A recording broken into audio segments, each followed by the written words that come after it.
Many of us feel locked in a constant, draining struggle with food. We cycle through rigid diets, grapple with guilt over cravings, and use willpower as a shield against temptation, only to feel defeated when it inevitably cracks. This experience is common, but the premise of this book suggests the entire battle is framed incorrectly. The key to lasting change isn't found in stricter rules or more sophisticated calorie math, but in fundamentally shifting how we understand and relate to our own hunger and eating behaviors. By moving away from judgment and restriction, and toward curiosity and awareness, we can build a peaceful and sustainable relationship with food. The journey begins with a simple but profound distinction: understanding why we eat. Not all hunger is created equal.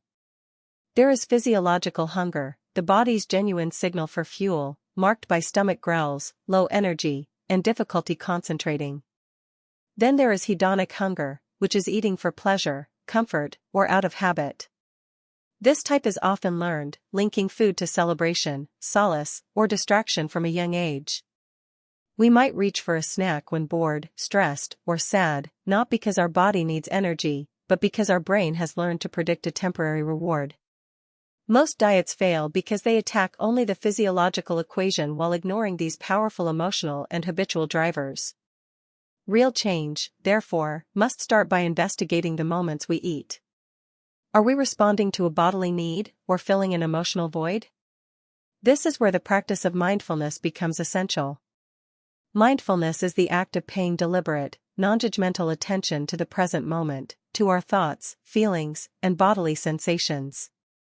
Applied to eating, it means pausing before that automatic bite to ask, am I truly hungry?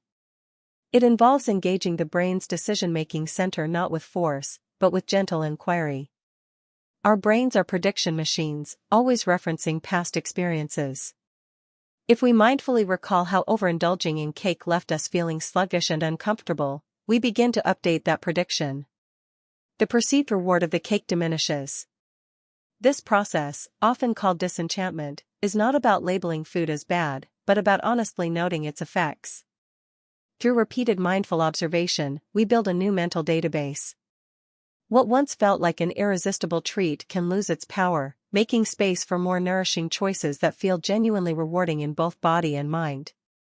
To cultivate this skill, specific awareness exercises are invaluable. The goal isn't immediate perfection or restriction, but reconnection. A simple starting practice is a pre-meal warm-up. Before eating, rate your hunger on a scale. Observe the food's color and smell. Take a first bite slowly, chewing deliberately and setting your utensil down. Notice the flavors and textures.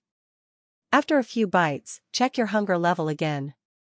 This practice breaks the autopilot of eating and reacquaints you with your body's signals. Another exercise involves mapping a habit you wish to understand better, like evening snacking.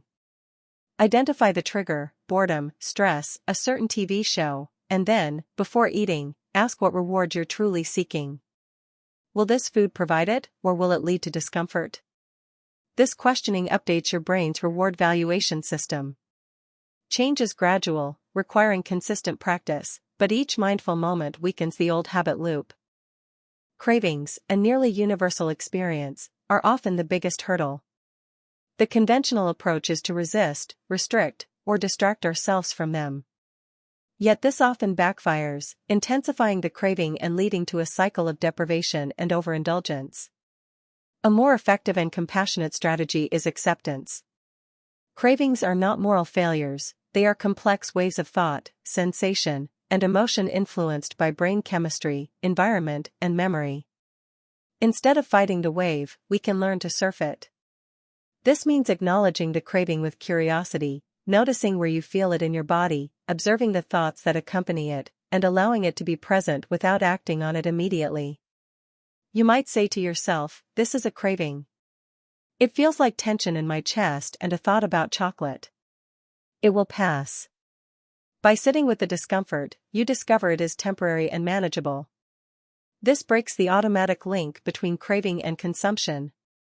Ultimately, this mindful framework leads to a powerful realization: cravings can be satisfied without overindulgence. When a craving is examined with awareness, you might find that a small, mindful portion of the desired food is deeply satisfying, whereas eating it distractedly or guiltily is not. You learn to differentiate between wanting the idea of a food and genuinely enjoying its taste and texture in the moment. This approach fosters a sense of empowerment and choice. Setbacks are reframed not as failures, but as valuable data points, opportunities to learn more about your personal triggers and patterns. The objective shifts from following an external set of dietary rules to cultivating an internal compass, one guided by bodily wisdom, self-compassion, and a genuine enjoyment of food as nourishment and pleasure.